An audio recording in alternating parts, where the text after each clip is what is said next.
Hello friends. Now in this presentation,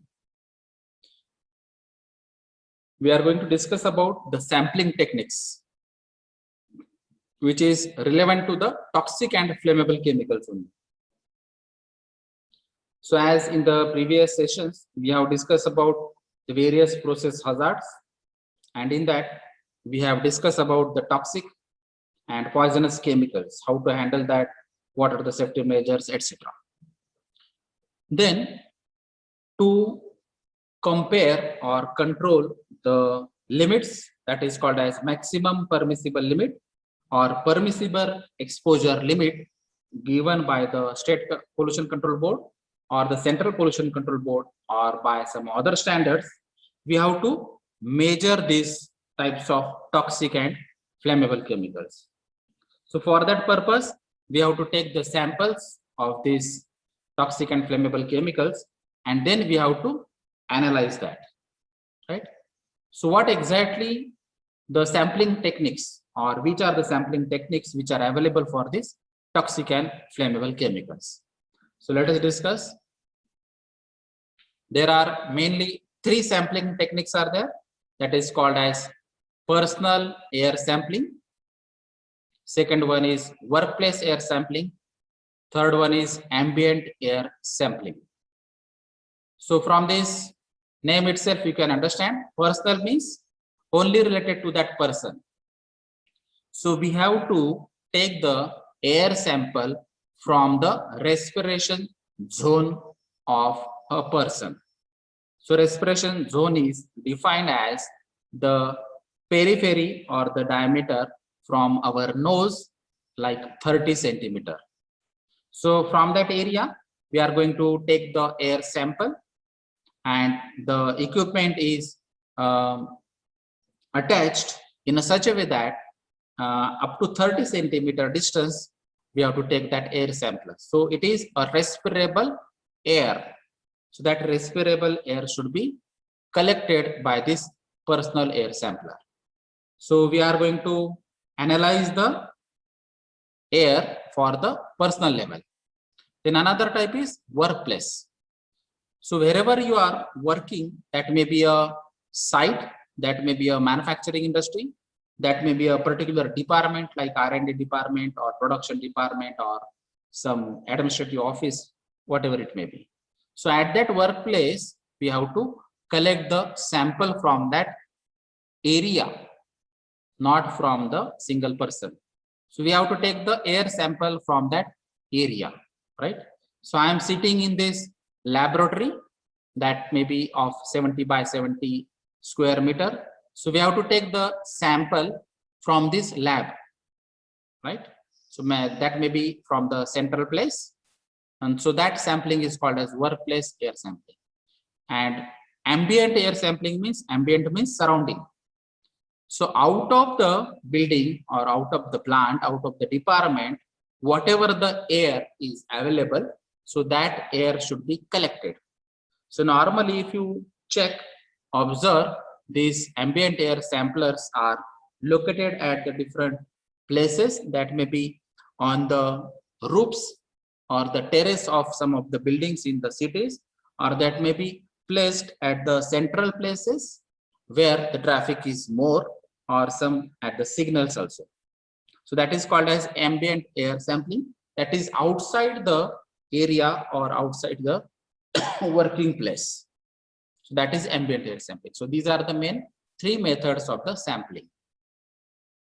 So we have to check the toxic and flammable chemicals and what is the concentration of that toxic and flammable chemicals in the workplace area, in the ambient air, or to the respirable area for a single person, right?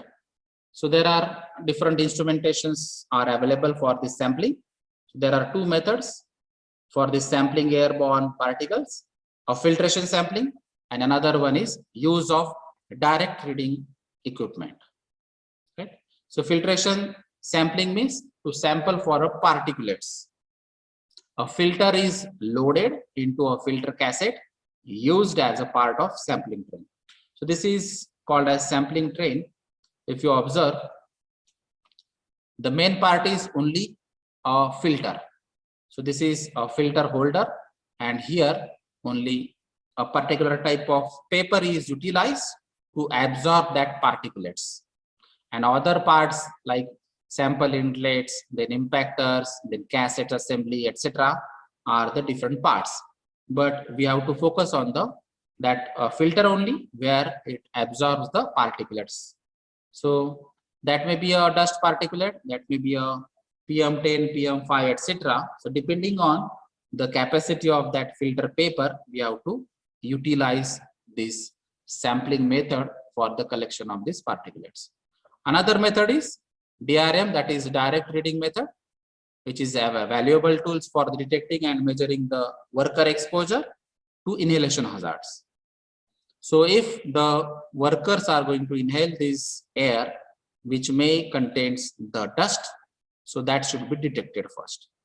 So a DRM can be either a device or instrument capable of measuring the gases and vapors and aerosols such as dust, fumes, and mist without manipulation of the samples by the user or the sending the samples to an off-site laboratories.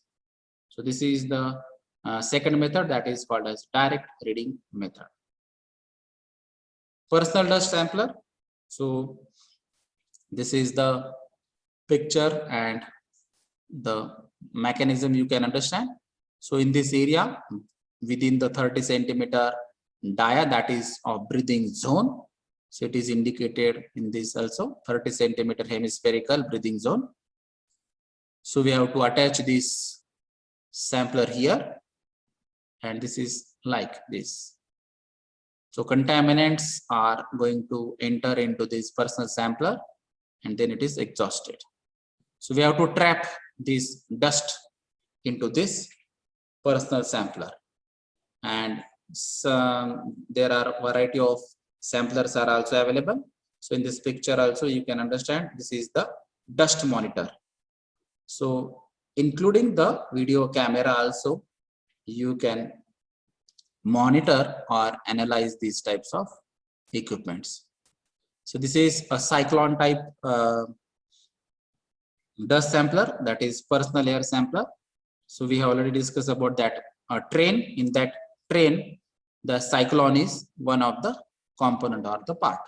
So personal dust samplers are used to conduct both respirable and total dust sampling. So respirable suspended particulate matter, that is RSPM, is the main need from the MPCB or the CPCB. Then you can also sample or collect the total dust also. The component of respirable dust samplers are cyclones, filter cassette, assembly, a sampling pump, and then total dust sampler doesn't have this cyclone. So cyclone, we know that this is the equipment where the tangential inlet is provided, and with the help of this centrifugal force, we can separate out the solid particles, and with the help of centrifugal force, they are going to strike on the walls of the cyclone, and after striking out, with the help of gravity, these solid particles can be separated out or can be collected. So which is shown in the next slide. Here, the filter, sampling head, tubing, and pump.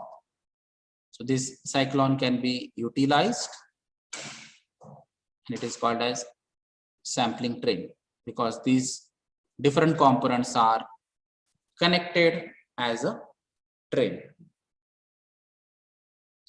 So there are variety of filters available, like mixed cellulose ester, polyvinyl chloride, Teflon, fiberglass, silver membrane, quartz. And each filter is having their specific characteristics, and that is why they have to apply on a particular purpose only. So for mixed cellulose esters, the typical application is metals, welding fumes, asbestos, and other fibers. For PVC, it is used for the silica, chromates, gravimetric analysis of respirable and total dust.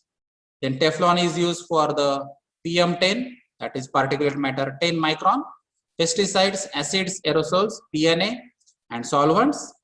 Then fiberglass is utilized for the gravimetric analysis of pesticides, isocyanates, and air pollutants. Silver membranes are utilized for the bromine, chlorine, and dimeton, and quartz are utilized for the heat treated to remove the trace organic impurities for monitoring trace levels of environmental pollutants. So these are the different types of filters and their specific applications.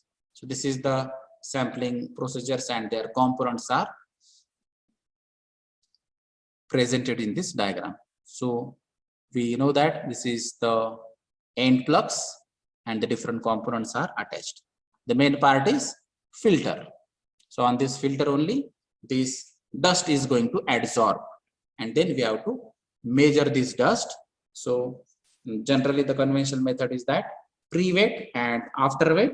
So what is the difference between this weight of the filter or the filter paper is nothing but the dust collected in that filter assembly. So that is the simple process. So we have to utilize this sampling processes for the 16 hours or 24 hours or 48 hours. There are various methods to adopt these different types of samplers. So this is another again cyclone filter cassette assembly. Here we have to maintain the flow rate of air in terms of liter per minute. So this is the standard one which is available in the market, that is 1.7 liters per minute. So here it is the inlet of the air, then particulate can be separated out with the help of this cyclone assembly and other components, and these particulates can be collected out at the grid pot. So this is the filter assembly where we are going to absorb these types of particulates. This is the cassette assembly to support that filter. So this is the process where you can just attach this filter or the samplers to the pocket for 7 to 8 hours. Normally, if you observe for 8 hours, then this is the standard 8 hours working practice in our industry, and that is why we can conclude that this much of dust or this much of particulate matter or the total dust can be there in our respiration systems on a daily basis. Thank you.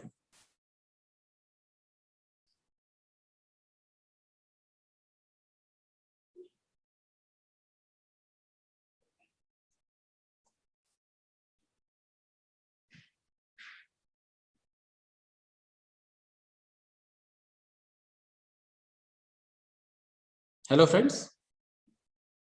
Now in the safety and allied industries, we have discussed about the various products and various chemicals which are utilized in the chemical industries, like explosive chemicals, flammable chemicals, toxic chemicals, some dust and some gases may be formed due to some reactions, and some chemicals also may be formed due to some reactions. So whatever it may be, if the characteristics or this type of properties are there of that chemicals, then we have to take some precautionary measures while handling these types of chemicals in the process and in the operations. So what are the precautionary measures while handling these types of chemicals, which may be of explosive nature, flammable nature, toxic nature, or maybe a dust, gases, or chemicals?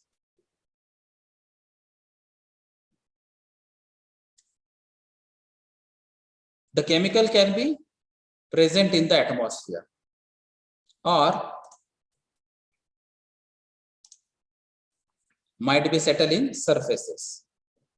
So in the form of microns, aerosols, mist, vapors, dust, gases, fumes, air smoke, fog, etc. So we all know the variety of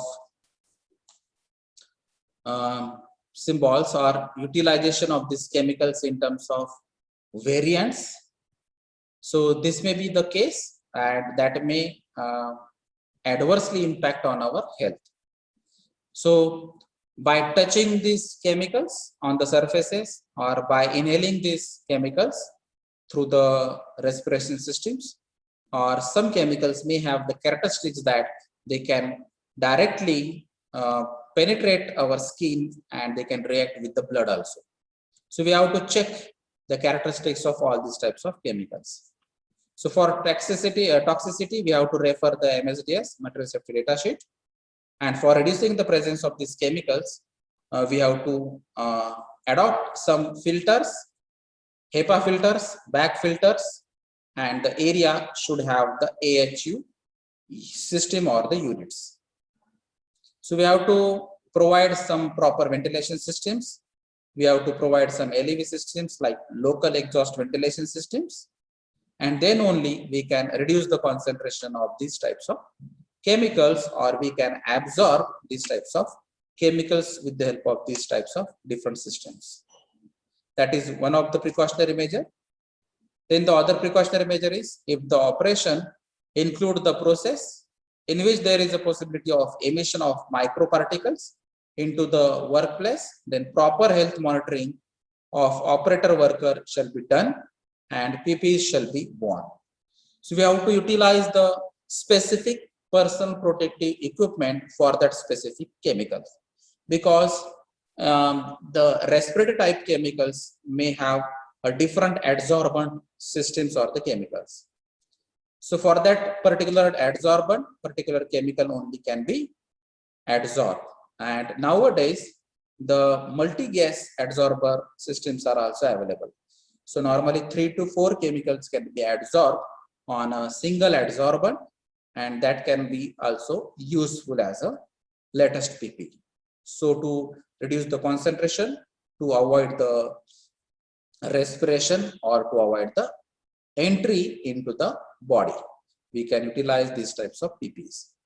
As per the suitability, fume cupboards shall be used. It provides the effective contaminant to fumes and vapors.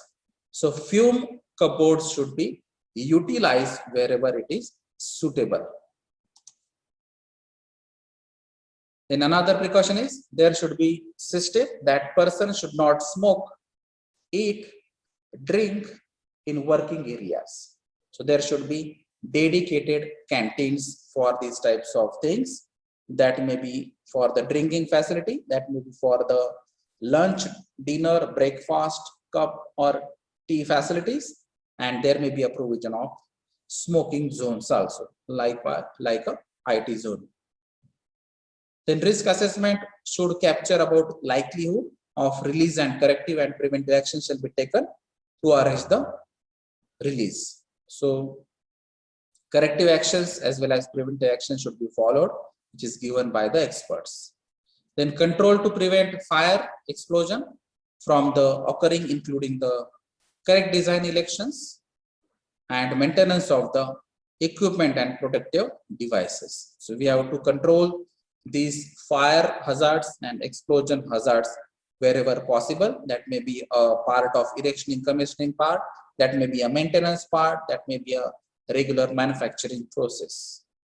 Those working with the flammable liquid should aware of the different standard, like standard guidelines as HSG 51 or HSG 140, or some other standards can also follow, or some state rules and national rules can also be followed.